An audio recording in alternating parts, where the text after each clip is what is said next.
Hey there, we're going to see Julie Marcus. I'm going to turn my radio down so you could hear me. She has known that she wanted to be an actress from a very young age.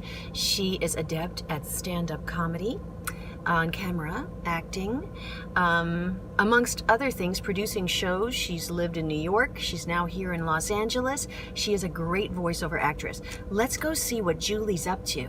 I'm pretty excited. I'm going to put the car in reverse. Try not to get in an accident. Okay. We'll see you over there. People know me from playing Paige Harris in Grand Theft Auto 5. I'm the only female hacker you can hire, and I'm the best one you can hire. I'm the most expensive, though.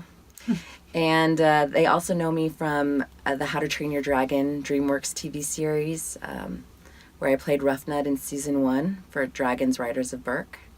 And then I've had campaigns for TJ Maxx and Marshalls.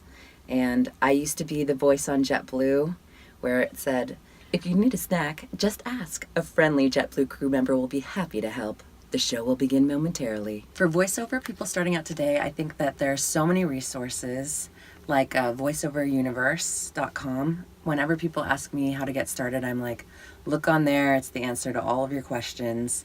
And also check out people that you like or know or don't even know, or an agency that you want to be part of. Like, listen to the people's demos, look at their websites, and start thinking about what your branding should be and what commercials you think you would be on or what sort of things you want to do, and start brainstorming and maybe make a what are those things called? I can't believe it's a real thing. I can't believe pregnancy brain is real. It's not fair. It's not fair. I try not to talk in sessions in between the reading, because reading is fine. But otherwise, like, I just keep I'm forgetting words, and I'm forgetting things. Like, luckily I haven't forgotten, like, I put things in the GPS when I have to go places. I've like learned the hard way. But it's been pretty crazy. When we think of the word, you're gonna think it's so funny. Like, not a memory board. Oh, a vision board. A vision board. I love it. Oh my gosh. Pregnancy brain. Okay, so that was a good answer. All right, so I just want to go back to something you just said about branding. Mm-hmm. So, what's your brand? My brand is Julie Marcus is easy. On the ears. I love it. That's perfect. So, like, my brand is like easy, schmeezy, sexy, clear. I also was kind of thinking, my married name is Julie Glass, and that actually would be a perfect name to brand off of also, because most people say my voice is like very clear as glass, and like creamy, that's not glass-like, but Well, opaque, frosted glass. Yeah. Oh, frosted glass. Very creamy like frosted glass. Yeah, I like that'd it. be funny. So how do you get your branding? How do you find your brand? Well, I was actually able to do this with the help of Celia Siegel, because she's a rock star. I know Celia Siegel. I have her book. Your branding comes from images and taglines and stuff like that. So if you look at my website, I'm like all pinup girlish, because also like who I am as a person is like very vintagey and fun.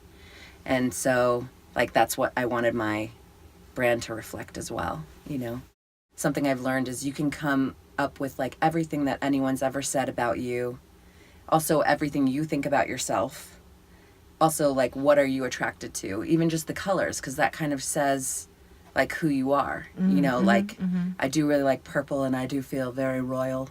And my voice can be very royal, things like that. So I can definitely play white trash.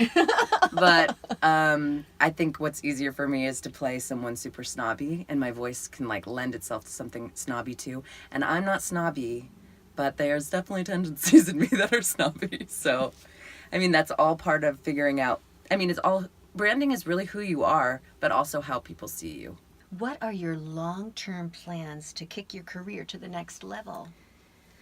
My long-term plans are, I'm actually also a writer, and I've written 2 screenplays, and a sketch comedy show is in the works, and I just want to produce at least one of them next, and I'm hoping that I will get some attention from that, and it will be well Received? received. Oh my gosh.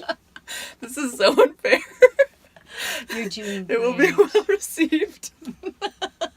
I'm very articulate usually. Yes, you are. It will be well received, and from those accolades, with the way that the industry is going right now, is it's like it would really help if I was a celebrity. So that's my plan. Okay. I don't have to be A-list, It can be, I could be C or D. I don't care. But I'm hoping that it's not only for that reason, but that would definitely kick my career up if the work that I have done got attention. So, but I would like it just to be seen regardless. I will do art for art's sake. Yay! What is my stomach doing? Well, my stomach could tell you, because actually my stomach's name is Mache. Really? Yeah. So he can relate to you. Okay. Don't worry about it. I'm feeling good then. Yeah, you're just being free. What's the craziest thing about the freelance lifestyle? The craziest thing is that you can really do anything you want anytime and make it work somehow. And also every day you have no idea what's going to happen. The fun part is that, like, I do like to visualize and manifest and things like that. And so then every morning it's like I can say today an amazing job will come through. And, like, sometimes I'm right. Of course not all the time, but, like, it's really fun to be able to do that and actually be right sometimes, And also it's amazing that the freedom that I have, at least, to travel around with the gear that I have particularly. It's very lightweight, and so I actually went on a honeymoon and traveled for a really long time and took my gear with me and was able to do all of my radio stations and whatever jobs came in just with the gear I had, setting up the pillows in every hotel room in the most random places. Talk a little bit about what your travel rig consists of. It's just my Sennheiser 416 mic, my iPad, the headphones, the Sony MDRs, my computer, and the Duet. It's the exact same thing. It's everything I have here except plus a desk stand. Nice. Yeah. Do you have a special bag that it all fits in nicely, or do you just kind of No. Because, like, it's easier actually to just pack it in my suitcase and, like, layer it? And then just know every time I go through security that I have to take everything out of my suitcase. You do some radio imaging? So what radio imaging do you do? I'm the voice for Air One, Christian radio station, and also Relevant Radio, another Christian radio station.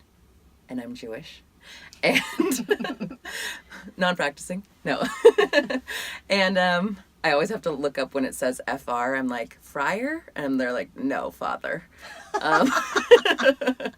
And I'm also the voice for WVEZ in Louisville, and also KRAV in Tulsa. For all of my things that, for Air One and Relevant Radio, it's like very, very, very upbeat, which Michaela's like, I can't believe you can even do that voice too, because, when you hear me talking, I don't sound very upbeat per se. Air One, Relevant Radio. KRAV and the PlayStation I got through Atlas, and KRAV I actually auditioned for while I was on my honeymoon. It was pretty much the only audition I did. Oh, wow. And I booked it. So it was like honeymoon karma. I know. Yeah. And that one also is very, for those that are upbeat, but they're also like kind of sarcastic, being like, are we done shopping yet? Yeah, it's time. 1069 play. Heavy bags feel lighter when they're delivered right to your door. Groceries by Peapod.